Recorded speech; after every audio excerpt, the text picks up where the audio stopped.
General Mkhwanazi, Nkosi, I will be very simple. Ngikhuluma ngawo mina. Ngiyazi ukuthi you have created an instability in the country, General Mkhwanazi, and you have created a fear in the country. But thina njengabantu bakwaZulu siyamazi umuntu wakwaZulu, siyabazi njengoZulu phela i-capital city of South Africa. Kodwa ukuthi ngoba iyaphikwa fanele ukuthi kubonakale ngokuvumbuka ko-MK inyanyise imoshe ezweni ukuze kubonakale uZulu unamandla. Fanele ukuthi kuboshwe uZuma unyanyiseke ezweni kunakala into eziningi ukuze sibonakale sinamandla.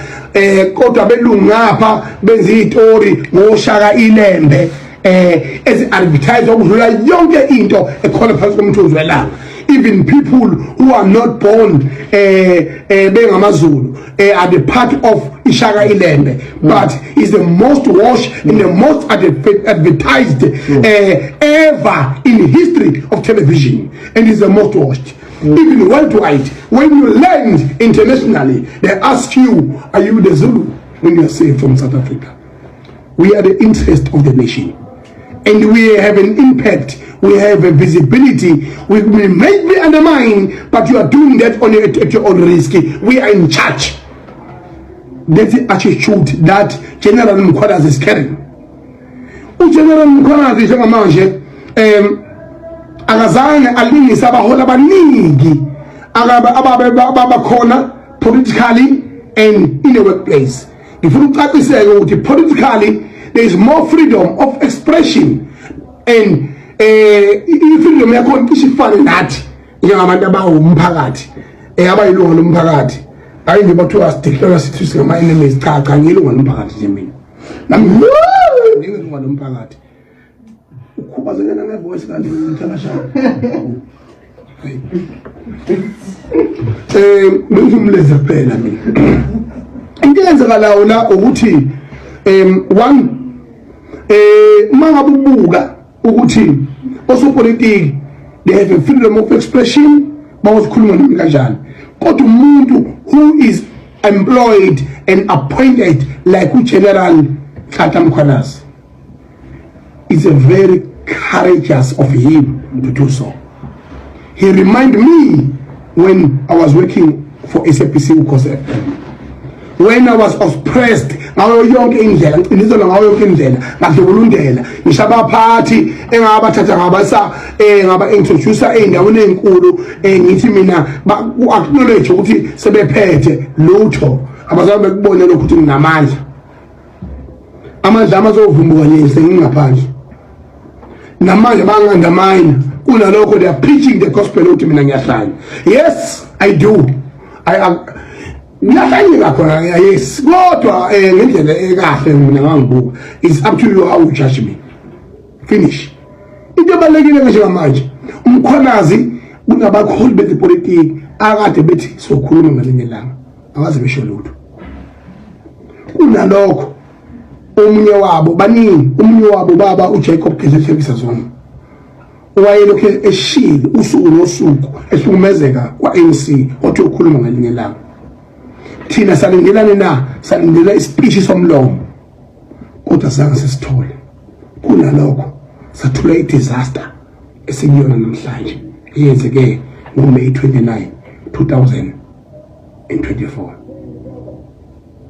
Myself, I sacrifice because I was with him, and even he declared a secret to me that Macungwane sengikhathele abanye babo bafanele ngithathe umkhonto ngibakwazi. We are one nation. We are one people.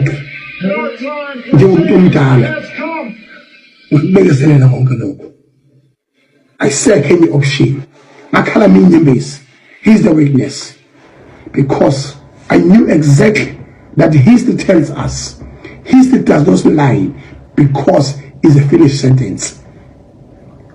Uma into isiyenzekile ayisophinde ivuke leyo nto.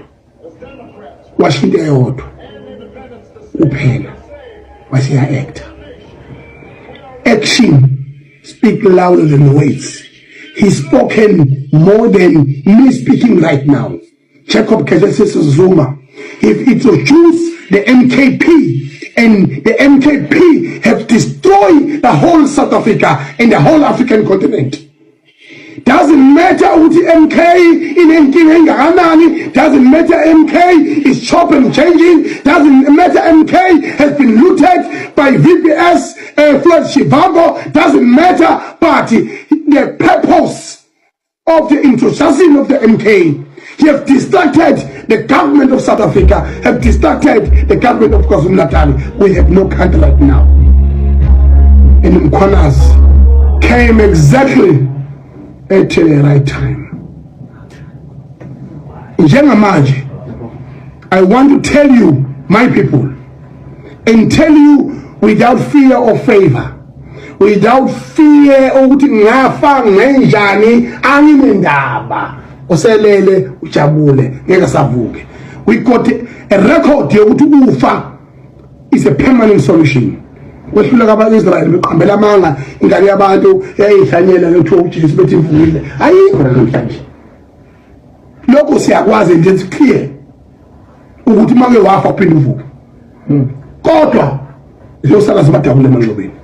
Ngiyakutshela mina umlando, ngiyakutshela umlando iqophekile kulelizwe. And I want to acknowledge Julius Malema. Julius Malema ekusangene njalo uwashoda ngesigodi insizwa leya. Julius Malema washoda ngesigodi izwa ngami. Uyakwazi uyibona into ephilayo uJulius Malema yabaqishi befana nombalula. Kodwa abafana exactly. uJulius Malema ineqiniso eliningi kakhulu liyopha iqiniso eliyopha inxeba nje lopha noma hlulitishi yabo kodwa wasonda abantu abarongo wasonda abantu balapho kwaZulu uthi inkunzi bekwe indawo eyodwa siyodi sibaze inkunzi sinye kwaZulu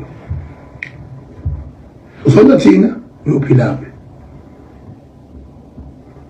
Mkhwanazi nje for political gain but enhlizweni yakhe futhi khona iqiniso lokuthi Mkhwanazi is powerful and Mkhwanazi is truthful yabo ngoba unawo lemidlayo yabo so mina ngiyamazi mina angikhulumi umuntu engamazi ngihlaleni mina ngakhuluma mina ngiyamazi so manje ke mawuthi uyabuka uNomalala spoken about the creation of MKP. And that was the history of South Africa. And ukuthula komholi ebizwe umphakathi kuyafana nse nokuthula ukuthi mina uma umphakathi uyangiphawule khombisa ikhonto ethemba ngami kuyafana nse nokuthula kaMaphosa during the unrest during the 21 arrested of ubaba uZuma.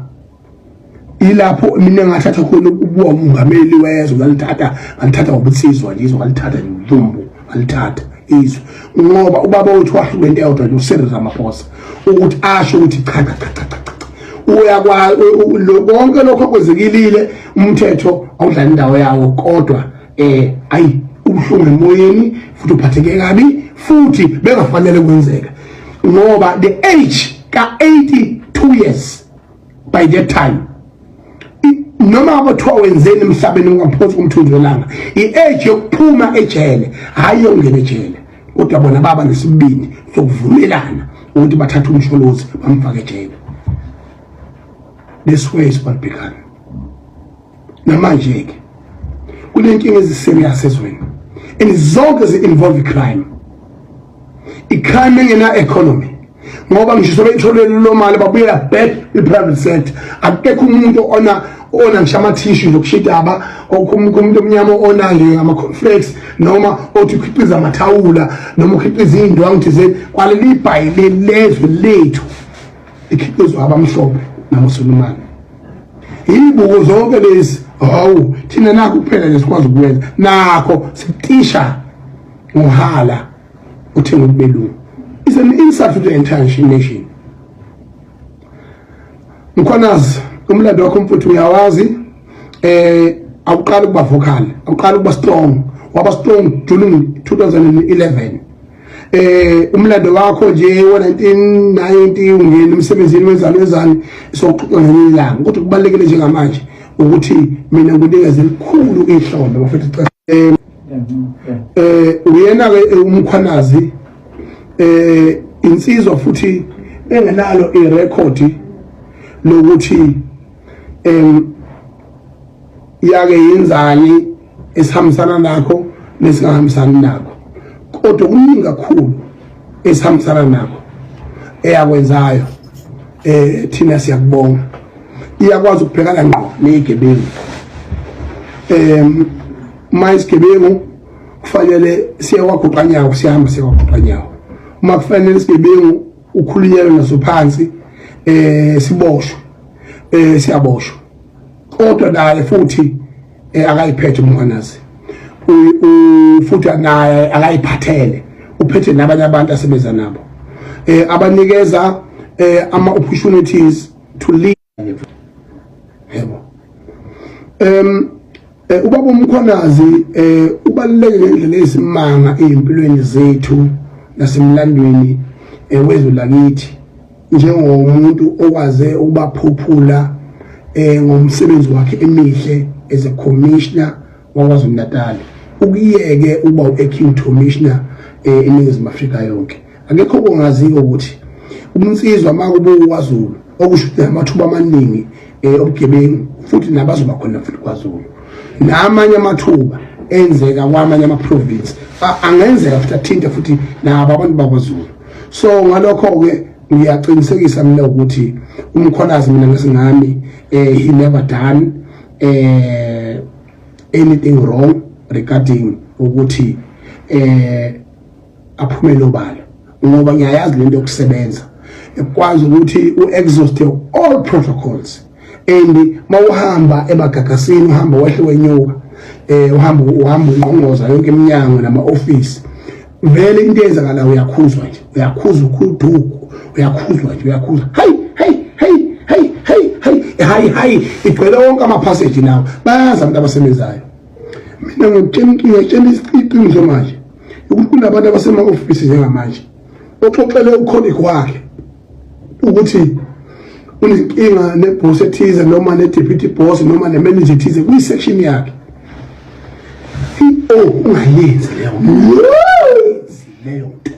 ungayenzi leyo nto izokufaka enkingeni then ayilandele imithetho asayine incwadi ayihambise enze lokho kungenzekanga and then become the disaster so namanje ke ngiyasho-ke ngane zakwethu ukuthi umsebenzi omuhle owenziwe inkwali yenkosi kodwa sicela uprove ngokwasemthethweni ngamaphoyisa ukuthi akube ne-arrest laba bantu aba-excited ngendaba kamkhwanazi nabanye abadumele ngayo nabanye abaphendulayo asikho kwi-element yokuthi ngiyaceba la kodwa thina sikwazi ukuthi irekhodi zamkhwanazi asilazi egeja